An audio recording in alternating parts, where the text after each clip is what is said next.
औज़ु बिल्लाहि मिनश शैतानिर रजीम, बिस्मिल्लाहिर रहमानिर रहीम। बहुत सारे साथियों ने अक्सर जो है सर दर्द के बारे में कहा है कि सर दर्द के लिए कोई आसान सा वजीफ़ा दे दें, और उसमें पूरे सर का दर्द भी आता है, आधे सर का भी दर्द आता है, और उसकी वजह से जो है आंखों में भी दर्द होता है। उसका भी जो है ना लोगों ने कमेंट्स किए हैं, तो उसके बारे में आज बहुत आसान सा अमल दे रहा हूँ और बहुत ही मुजर्रब अमल है।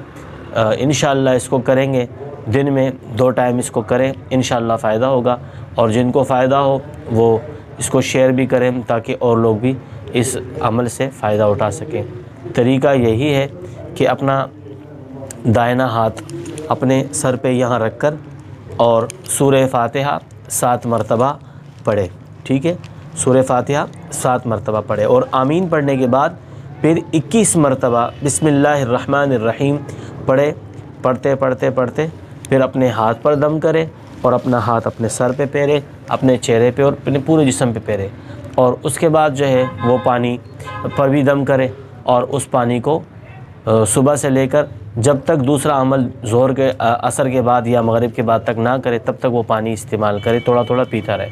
फिर इसी तरह शाम को भी अमल कर सकता है, तो दिन में कम से कम 2 मरतबा ये अमल जारी रखें। इंशाअल्लाहुल अज़ीज़ सर के दर्द का हमेशा के लिए ख़ात्मा हो जाएगा। इजाज़त के लिए कमेंट्स लाजमी करें, सब्सक्राइब करें मेरे चैनल को, और लाइक करें, कमेंट्स करें, और अपने दोस्त अहबाब को शेयर करें ज़्यादा से ज़्यादा ताकि सबको फ़ायदा हो सके। जज़ाकल्लाहु खैर।